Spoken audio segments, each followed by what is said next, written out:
कुछ बीमारियां ऐसी हैं जिनके बारे में हमने बहुत कम बात की। उसमें एक बीमारी है हार्ट का इजेक्शन फ्रैक्शन कम हो जाना। पहले आपका इजेक्शन फ्रैक्शन कितना था? 35 और अब कितना है? डॉक्टर बोला था कि 45 से ज्यादा नहीं बढ़ेगा। हाँ, लेकिन आपकी बात जब सुन करके हम प्राणायाम किए, अर्जुन की छाल, दालचीनी लिए और खाली पेट कार्डियोग्रिड। क्या क्या लिया? कार्डियोग्रिड और लिपिडोन और अर्जुन के छाल, दालचीनी और हृदयामृत, बस ये लिया और प्राणायाम किया। अनुलोम विलोम भ्रामरी उद्गीत करने के लिए बोलते हैं। 35 था इजेक्शन फ्रैक्शन, अब कितना हो गया? 60 हो गया। ये दाढ़ी जो है ना इनफर्टिलिटी के लिए बहुत काम आती है। ये तो सब रखा करो, थोड़ा स्वासारी प्रवाही या स्वासारी का काढ़ा या पंचकोल का काढ़ा या दिव्य धारा आदि, ये सब चीजें थोड़ी थोड़ी ना रखा करो अपने घरों में। इनके बड़े बेनिफिट हैं। कब्ज के लिए सबसे अच्छा है कि आप चबा चबा करके खाने का क्रम ऐसा बनाना है कि उसमें थोड़ा अनार, थोड़ा पपीता, सेव, बग्गू गोसा, ये सब चीजें ना फ्रूट्स, और जो है जैसे पेट के लिए बहुत अच्छा होता है गाजर, खीरा, टमाटर और ये चकुंदर, ये सब पेट के लिए बहुत अच्छे होते हैं। इनकी तो कांजी भी बना करके गाजर मूली आदि की ना। मूली बहुत जरूरी है, मूली, गाजर, ये सब सलाद आदि चबा चबा के खाना। शंख प्रक्षालन करना तो आधी चम्मच, 2-2.5 ग्राम से ज्यादा नहीं लेना। फिर रोज 20 ml गोधन अर्क, थोड़ा हनी मिला करके, जिनको वात और कफ की प्रकृति है तो तेज गर्म पीने, जिनकी पित्त की प्रकृति है तो एक बार तेज गर्म पानी में जब वो धन अर्क डालते हैं ना तो लोगों को बकबका लगता है, पीने में कंफर्ट नहीं होता, थोड़ा अमोनिया होता है ना, वो उड़ जाता है उससे तेज गर्म पानी से। जिनकी पित्त प्रकृति है उसको ठंडा करके पी लेना। वात और कफ वाले गरम गरम पी लेना। कोलाइटिस के लिए कोलोग्रिट, खाली पेट खाने के बाद कोटजारिस्ट, कोटज घनवटी, चित्रकाजवटी। मीठा, घी और दूध बंद करा देते हैं। दही, छाछ, उसमें इसबगोल आदि देते हैं, उबला हुआ सेव भी देते हैं, केला देते हैं। केला और दही तो उसकी औषधि बन जाता है।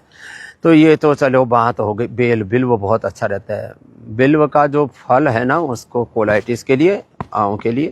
सेक्सुअल डिसऑर्डर में तो जैसे महिलाओं के लिए तो संतति सुधा और नारीकांति, पुरुषों के लिए यौवनामृत, यौवन चूर्ण। अब देखो ये अश्वगंधा में देख रहा हूँ, ये अश्वगंधा के पत्ते ले लो। नाग केसर ना आयुर्वेद में बहुत प्रयोग होती है, आशा वरिष्ठों में भी, और वैसे भी कहीं और ब्लीडिंग हो तो नाग केसर, कहरवा, पिष्ट आदि का प्रयोग करते हैं। ट्यूला जो है उसके लिए अप्रतिम है अर्शोग्रिट। वैसे हम पायल्स के लिए भी देते हैं। ये नागदोर देखो, ये खड़ा, ये एक ऐसा पत्ता होता है, इसको ऐसे तोड़ो ना, इसके अंदर बीज ऐसे देखो दूध सा निकलता है।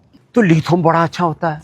धनिया की चटनी खाने वालों को कभी भी किडनी के रोग नहीं होंगे, लो थायराइड के रोग नहीं होंगे। कुछ औषधियां जैसे सबको गिलोय रोज खा लेनी चाहिए। इम्यूनिटी के लिए इम्यूनोग्रिट या इम्यूनोग्रिट गोल्ड खा लेनी चाहिए। न्यूट्रिशन की कमी के लिए एक न्यूट्रिला डेली एक्टिव ले लेनी चाहिए। नहीं तो vitamin D, B12, calcium, iron, omega आदि कई तरह की चीजों की गड़बड़ होने से फिर आदमी को फिर लगता है ये क्या हो गया, अचानक जो है ब्रेन नर्वस सिस्टम ब्रेकडाउन हो गया, ये तो कोई कैंसर जैसा रोग हो गया। विटामिन डी, B12 आदि लंबे समय तक कम थे और फिर उसमें बहुत तरह के ब्रेन नर्वस सिस्टम के डिसऑर्डर आ जाते हैं। तो न्यूट्रिला डेली एक्टिव एक, गिलोय या इम्यूनोग्रिड वटी और गिलोय तो एक एक ले लेने चाहिए। 40 के बाद प्रोस्टोग्रिट एक पुरुषों को। माताओं बहनों को प्रारंभ से पहले दशमूल लेते थे, अब आजकल दशमूल असली मिलता नहीं। नारी कांति वटी महिलाओं को 10-12 साल की उम्र से ही देना शुरू कर दो। पीरियड मंथली की दिक्कत से लेकर के, मेनोपॉज से लेकर के, हार्मोनल इम्बैलेंस से लेकर के कोई प्रॉब्लम होगी ही नहीं। जैसे पत्थर चटा मैंने पथरी के लिए बताया, नागदोन मैंने आपको बवासीर के लिए बताया, अश्वगंधा के पत्ते मोटापा के लिए बताए। ऐसे ही भृंगराज बालों के लिए है। आंखों के लिए निर्गुंडी का रस डाल दो। अब तो हमने निर्गुंडी के एक आईग्रिट भी, औषधि में भी आईग्रिट एडवांस बना दिया है। निर्गुंडी आंखों के लिए, दांतों के लिए, जैसे हमने अपामार्ग आपको बताया हुआ है, वैसे तो दंत कांति, केश कांति, उसमें सब कुछ है, लेकिन एकल औषधि के तौर पर। वात रोगों के लिए एलोवेरा, गिलोय, पारिजात, निर्गुंडी, कोई भी एक रस ले लो, ये सब जगह उपलब्ध है। 5 चीजें हैं, एलोवेरा, गिलोय, पारिजात, निर्गुंडी या सहजने में से कोई एक चीज ले लो। ऐसे कफ के लिए हल्दी, अदरक, तुलसी, वासा पत्र या पान का पत्ता, पान पत्र। 5 में से 5 चीज मिल जाए, नहीं तो एक चीज ले लो, एकल औषधि।